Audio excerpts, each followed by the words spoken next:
सत्संगत जी, प्यार से कहना ध्यान निरंकार जी। सभी संतों ने यही प्रेरणा सत्संग के दौरान दी और युगों युगों से वही संदेश कि जीवन में इस प्रभु के अलावा अगर और कोई चीज को श्रेष्ठ रखोगे तो फिर ये जीवन गवाते चले जाओगे। एक असली जीवन जीना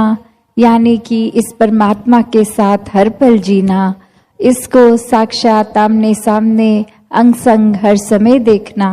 इस ब्रह्म ज्ञान द्वारा इस निराकार के ही कोई कार्य करते हुए साथ साथ दर्शन करते रहना, एक भक्ति हर चीज के साथ साथ करते रहना।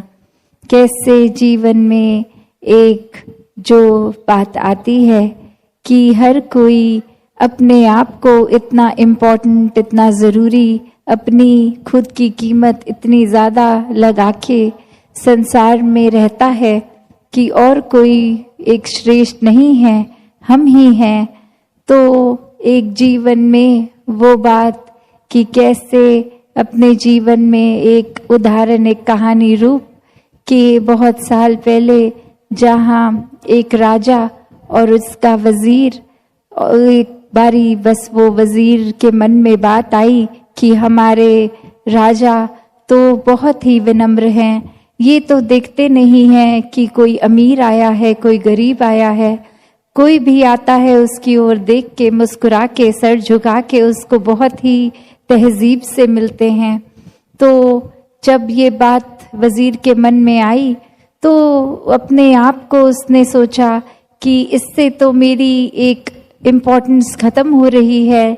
कि मैं ऐसे राजा का वजीर हूँ जो हर जगह अपना सर झुका देता है।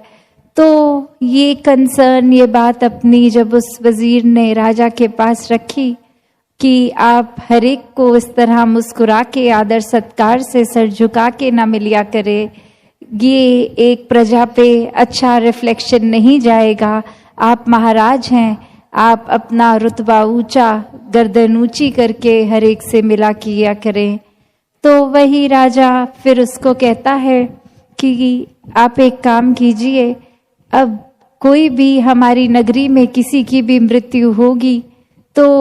एक उसके सर को शरीर से अलग करके बाजार में लेके जाइए और क्या मोल डलता है उसका वो बताना। और ठीक उसी प्रकार वजीर फिर यही करता है, पर वापस आके वो बात यही कि इसके लिए तो किसी ने कोई दाम नहीं दिया, किसी ने खरीदने की इच्छा भी नहीं रखी। तो राजा वही बात समझाता है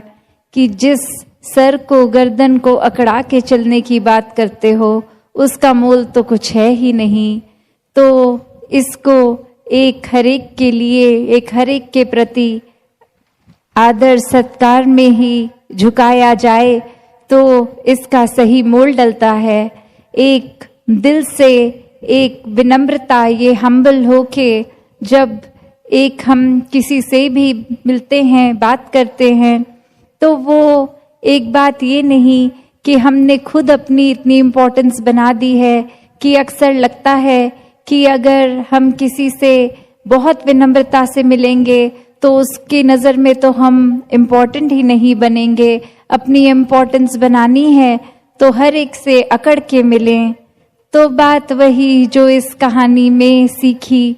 कि कैसे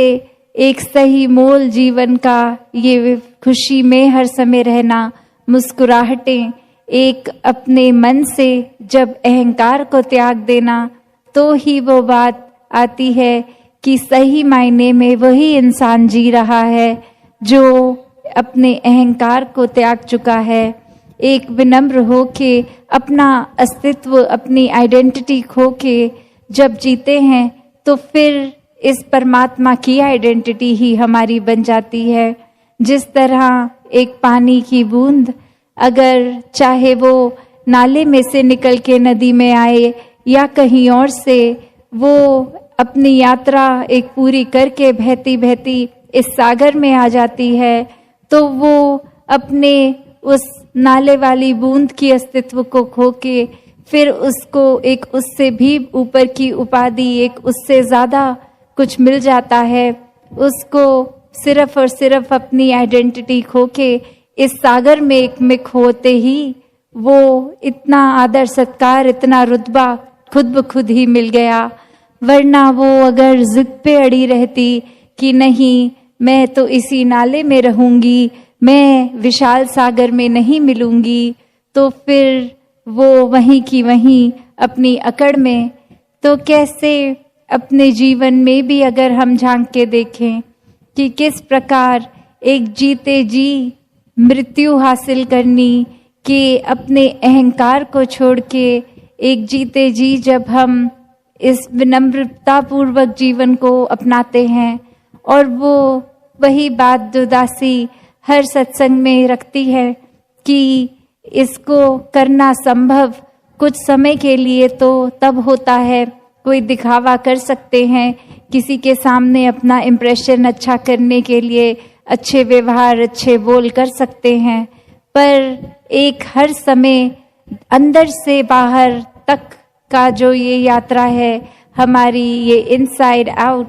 उसको कैसे हम हर समय अपने आप को अच्छा रखें। जब इस परमात्मा के साथ हम अपने मन का नाता जोड़ लेते हैं, इसको देखकर, इसको अपनाकर, जिस तरह मराठी में भी कहते हैं एकला जाना एकला माना एकवा, कि कैसे पहले अपने इस अस्तित्व को जो हमने इतना बड़ा बना लिया है और वाक्य में तो उसका मोल कुछ है नहीं, उसको सच में अनमोल करना है तो किसी अनमोल चीज के संग से ही वो होगा, और कोई ऐसी चीज नहीं जो खरीद के महंगी से महंगी ले लें, कुछ और रूप में नहीं। ये जो भक्तों ने हर समय एक सच्ची दौलत कही है कि ये राम रतन धन, ये परमात्मा, ये सच्चा है, ये अनमोल है, इसकी तो तुलना है ही नहीं किसी और चीज के मुकाबले संसारिक। तो एक सबसे बड़ा जो उद्देश्य है इस परम पिता परमात्मा की प्राप्ति, आत्मा और परमात्मा का एकत्व बनाना, वो रह गया, पर बाकी काम कर लिए तो जीवन में कुछ हासिल नहीं हुआ। क्योंकि बात वही, दुनिया भर की दौलतें इकट्ठे एक तरफ करके रख दें और परमात्मा ये सच्ची दौलत, तो पलड़ा एक परमात्मा की तरफ वालों का ही भारी।